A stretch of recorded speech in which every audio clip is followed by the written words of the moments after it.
Hey everybody, I'm Jody Vance. And I'm George Affleck. And it's time for... Oh, UnSpun.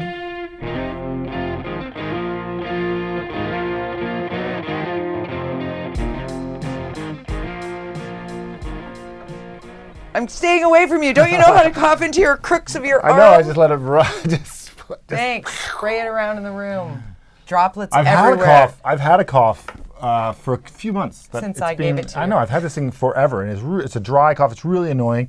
We're going away on Friday for a couple days, flying on an airplane, and I'm so worried about people looking at you. Going, where's your mask, buddy? And you're a little bit squeaky too. I don't know what's going on down there. It's mice. He's broken, people. I cleaned my shoes too well or something. So legit, like you're going to travel with a cough. Well, I'm going to try and control it. I'll take some mints or some I don't know what I'm going to do. But it's You're not sick. There's this judgment. No, I'm fine. There's this judgment. You can see people. I have a friend who posted on Facebook, and he said when he has his cold and he's walking around, he's going, I feel so awkward because whenever I cough, I'm like, people stare at me. Don't give me your coronavirus. Well, I mean, there's something to be said for that, right? Like you don't know what your symptoms are because the symptoms of a mild case of COVID-19 are very similar to that of influenza A or B, right? So, yeah. I mean, without the hysteria and panic surrounding coronavirus, it's wash your hands. I like this. Can I give the analogy that I was taught? Have you been hearing this The one? happy birthday thing? No, it's better than happy birthday, Okay. actually, because happy birthday, we've all heard it. Sing it twice, and all you do is sing faster. The real way to do it is to wash your hands as though you've been chopping jalapeno peppers. Oh, yes. And you need to put in a contact lens.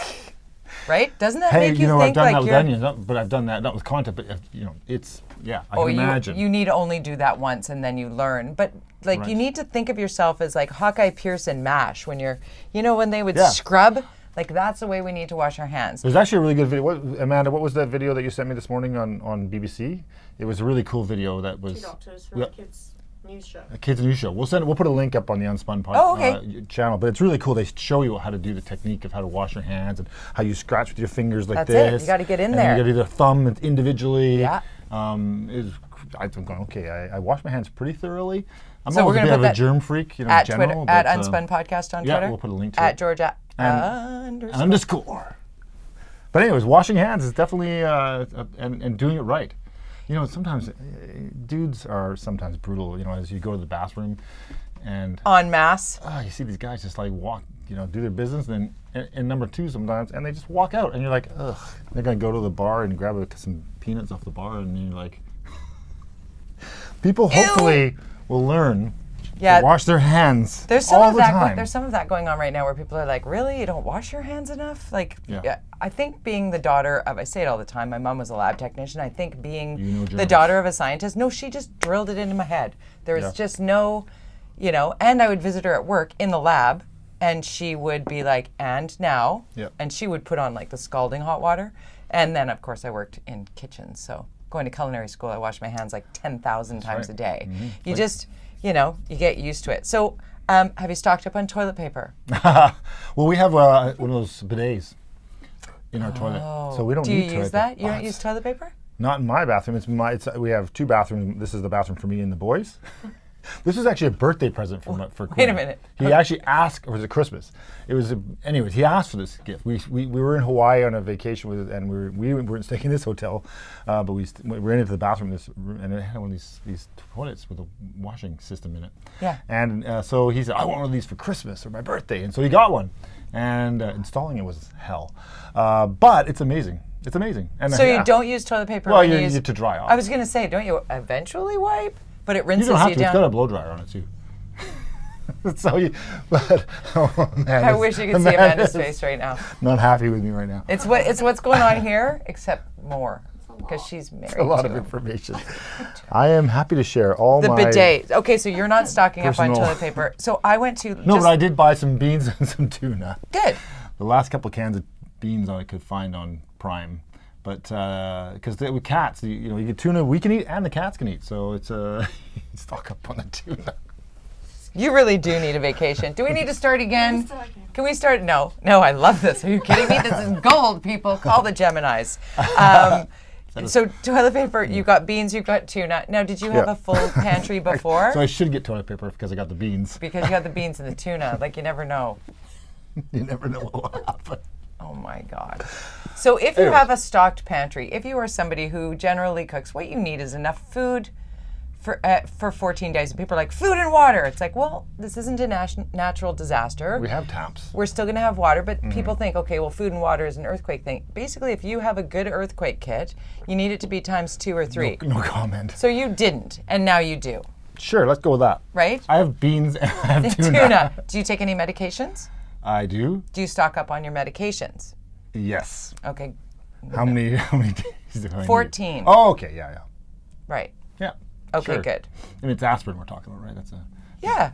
No, you know what they were talking about? Actually, not only with COVID-19, but definitely related. What is it?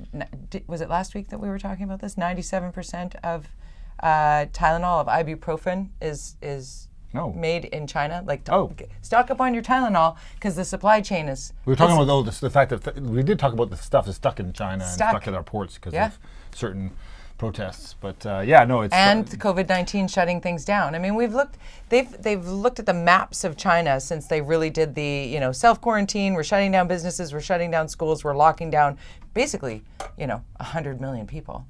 Yeah, have been like.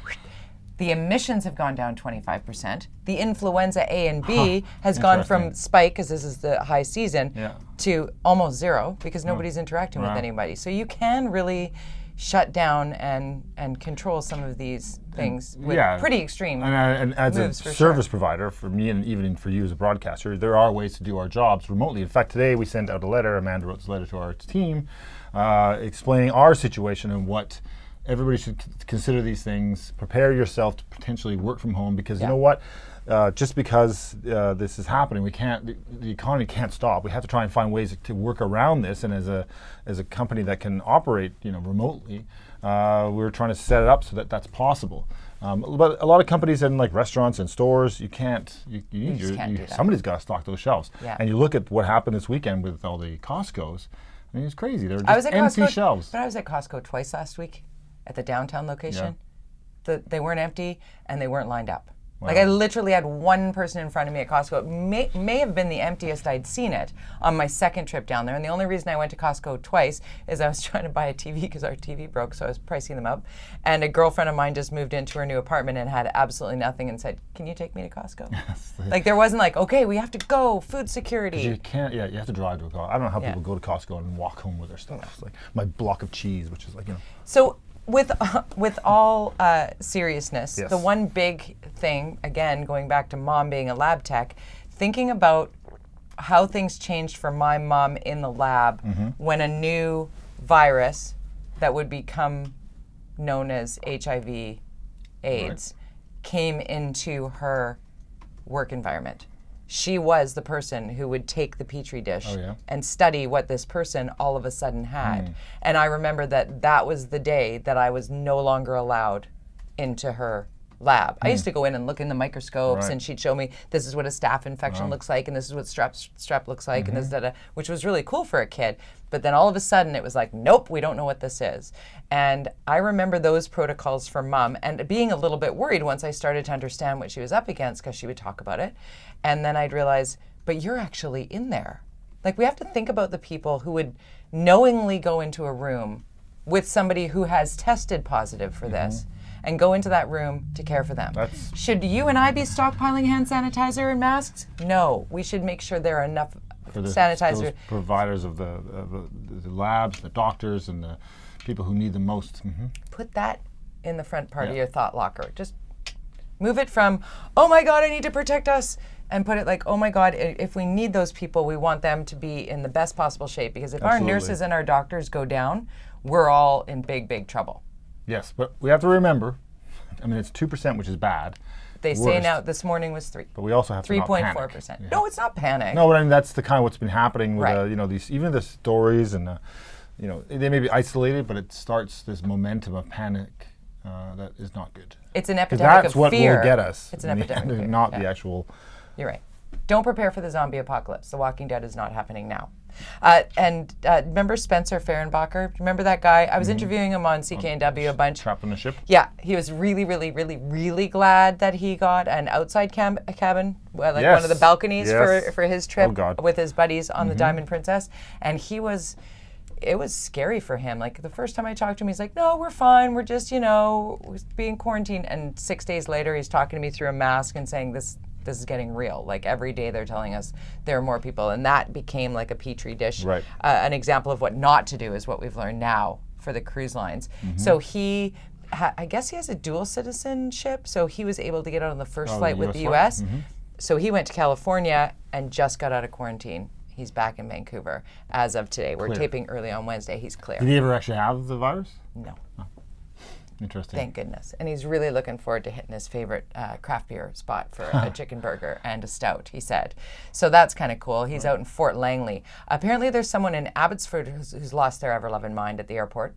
Oh, yeah, this guy who tried to change his flight and say because he had coronavirus. I mean... Went into the airport. Yeah. To the counter of Swoop. I need to change my flight. I have coronavirus. I have coronavirus. Not a good move. So, and he's in a lot of trouble. I think that's, get banned from flying in general for that. He admitted that the only reason he did it is because he really needed to change the flight and he didn't want to get dinged for it.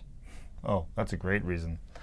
I can't believe that people would be so ridiculous.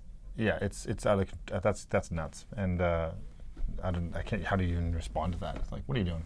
Don't do that. Small spaces. That's how we respond. What else respond to it. Oh, okay. I was going to jump on something else. We'll get to that later. Where do you want to go? Small spaces. Oh yeah, no. Let's go, before we get to that. Okay. Let's go with story 1A, which continues to impact our Canadian economy certainly because COVID-19 is slamming the TSX and the Dow. Like it's crazy to watch. Good time to buy, as the people who are smart on this front. Exactly. However, the impact of rail blockades and transport ships lined up out into the Strait of Juan de Fuca, we are going to feel some economic impact for months and months to come on what's happening with regard to the issues via Coastal GasLink, Wet'suwet'en, even, I don't even know. Some of the protests, I don't even know if they're related to what's happening in in Houston. Nobody knows anymore. Nobody knows. But we do know one thing. We talked about last week about these groups that are, and Jordan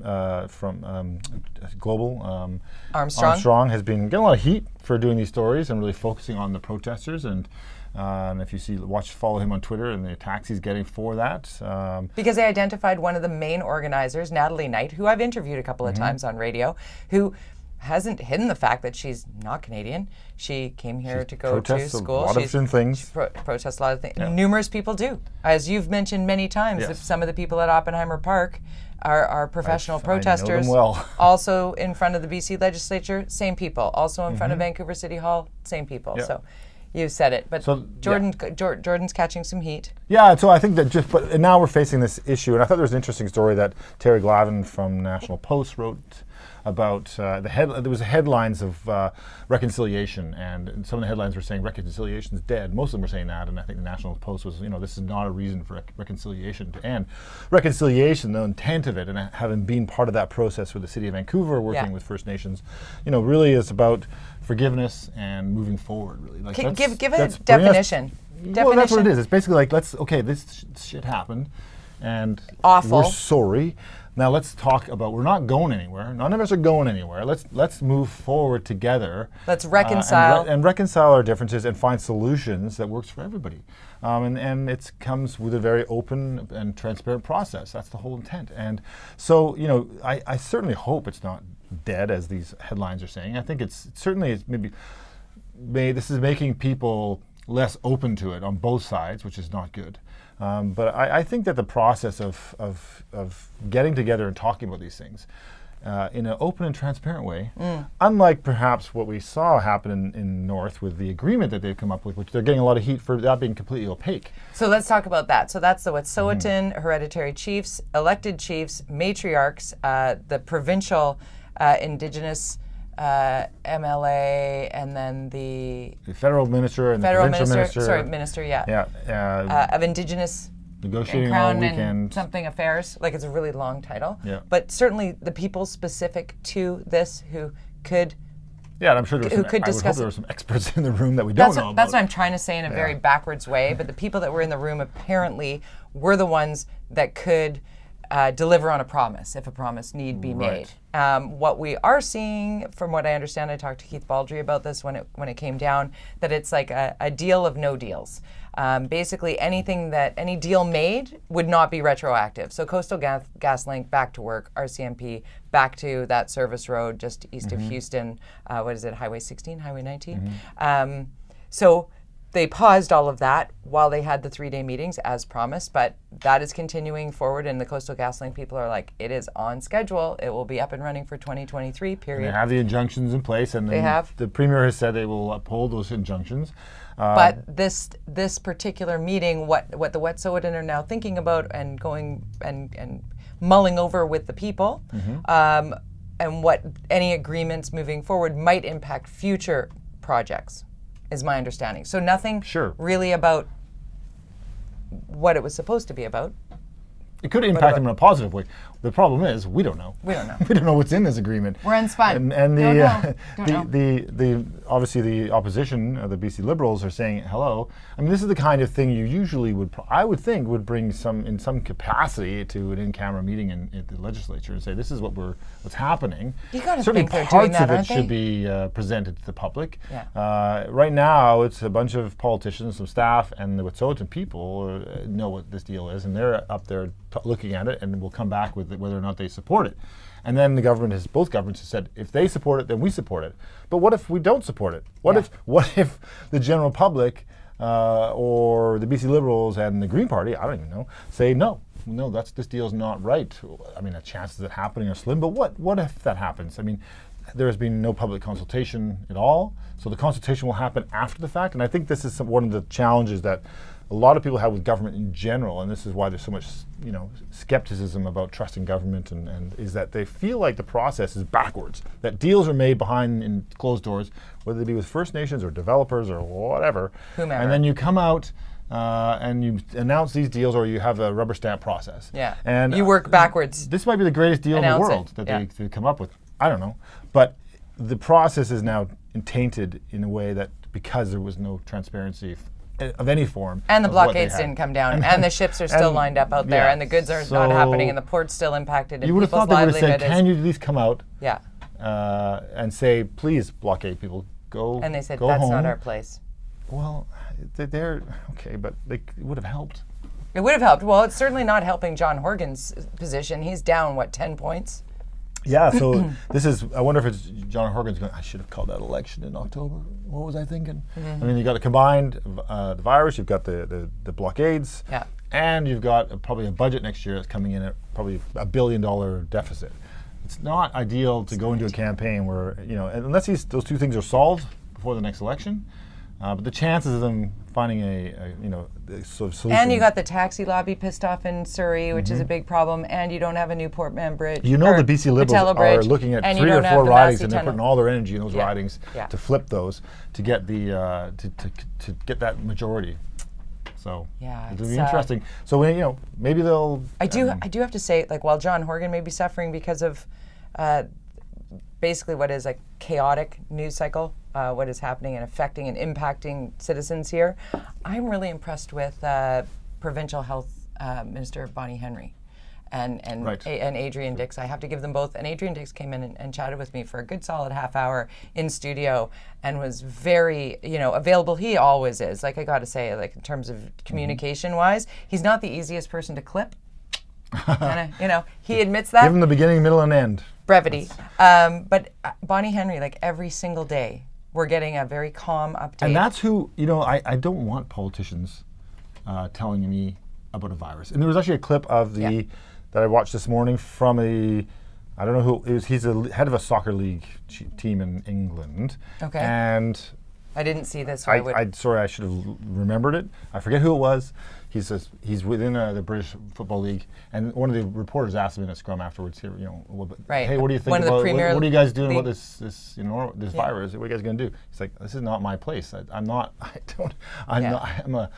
coach of a football team. Yeah. So, and I think that's what it's important to have Bonnie Henry, she's the one we want to hear from. I want to hear from the experts. I don't want to World hear Health from politicians Organization. telling me what to do unless it's really something that's that's required that you need to stay home. But telling me about the actual infections and all that stuff, that's got to come from officials who are experts in their category. Because really, why would a politician know the answer to all those tough questions? Wash your hands. That's what the rest of us are allowed to do, is echo what the professionals say, which is wash your hands. Don't go out if you're sick. Yeah. Self-quarantine. And if you need medical help, get it, but don't take an Uber there. Don't take public transit there. Call ahead if you're going to your doctor. Tell them that you have symptoms so you can be treated accordingly while you get a test. Luckily here in British Columbia, this is a good stat. In BC, we're at like 1,000 tests for COVID-19, which doesn't mean 1,000 people were tested because some people need multiple tests. So, but we've used 1,000 tests at last check. That's more than the entire United States. And you retweeted this person in something in Seattle. Her name is. Yeah, It's crazy in Seattle or something like that. Anyways, well, it was stocked, staged. See, just like you with the footy guy. You can't remember, but she did this. Oh my God, this stream of her experience of trying to get an appointment to find out if she felt like she had it. She has an underlying health issue, allegedly. This is on Twitter, this so is right. take This it is where where it is. I'm going. I didn't retweet. So I'm going, God, this seems so crazy. Underlying health issue, and all of the symptoms of COVID-19, and has not had any contact with anybody from a hot zone, Iran, South Korea, China, blah, blah, blah. She has no family contact of somebody who's ill. So she's called to say, can I get tested? And they said no, because she doesn't have the travel history nor a connection to somebody who travels. So she's fearful that she has a community strain of this, which is what seems to be happening in Washington State. That's the concern, is that, see, here in BC, all of the cases here in British Columbia can be mapped back to one of the hot zones. Right. And that's containment, right? That's the way you contain this, is like, okay. So far, nobody's gone and caught it off a door handle in the mall. Exactly. That we know of. Great. Now no one's touching the mall door handles. Thanks, George. You know what? There was we went going in circles here a little bit, but I was at the Indigo or Chapters bookstore, and I was going up the escalator, and there was a woman at the top in a uniform with her little wipey thing, and she was holding onto the railing. I've never ever, those escalator railings are like, they're the worst. The worst. Those. There she was, and I'm like, this is and interesting. gas pumps, apparently. Dave Passon said gas pumps. So they're cleaning them. No, they're the dirtiest things. things. That's tough to. How do you not touch a gas pump? Exactly. Wash your hands after you fill up the gas tank. How about that? Gloves in the car. Gloves in the car, doesn't matter. Great. Glove compartment. Glove. In the glove. But then if you put the gloves back in the glove compartment, now your glove compartment's contaminated. Wash your hands. Okay. With gasoline. Just pour a little gasoline on your hands afterwards. Hey, Rich Coleman. What do you think about Rich Coleman deciding he's not going to be? Yes. Not a shocker. Running for re-election. Not a shocker. I think he was getting a lot of heat for a lot of the stuff that we're seeing in this current term of government. Yes. These were his portfolios. Well said. Let's talk about that another time, because I want to talk about our Jordan Bateman. Who's going to take our good...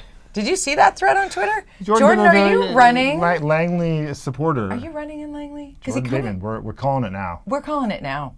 We don't know. We have no inside information on this. No, we might actually get in trouble for saying it, but if this is our last edition, he's a former city councillor in Langley. True. He's obviously good at communicating. Yeah. He's high profile. He's fearless. He's buddies with the current MLA. Yeah. So I don't know. Maybe. Jordan. Keep us posted. We'll be watching on BC Poly Hot Stove, guys. We're short on time, but long on topics here. So Super Tuesday, were you blown away by Biden? Yeah, that just shows you momentum, and when in politics, when some things turn, they turn, and they can turn backwards too. They can go around and around, and I don't think anybody saw this coming. But I think that the Buttigieg bump and Klobuchar and Beto bump.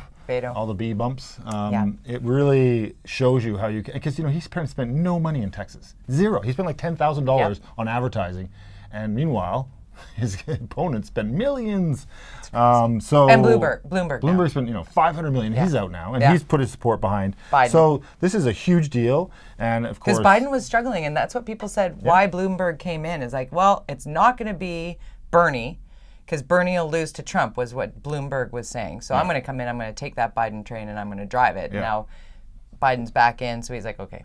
So now the question is... He's a super PAC who will like completely support Bloomberg. Oh, yeah. The machine his behind guys, him. yeah, he'll have He's a super ready. PAC. Super PACs, if you don't know, they are ways to fund, and they're happening in Canada now because of the change of regulations, which is why I was always apprehensive about changes of regulations for elections, because what happens if you force limits and all these things, you then open On up contributions. You have this creation where these PACs start up, Right. and there's That less don't rules, actually give you money. and they don't talk to the parties. So yeah, the whole PAC thing.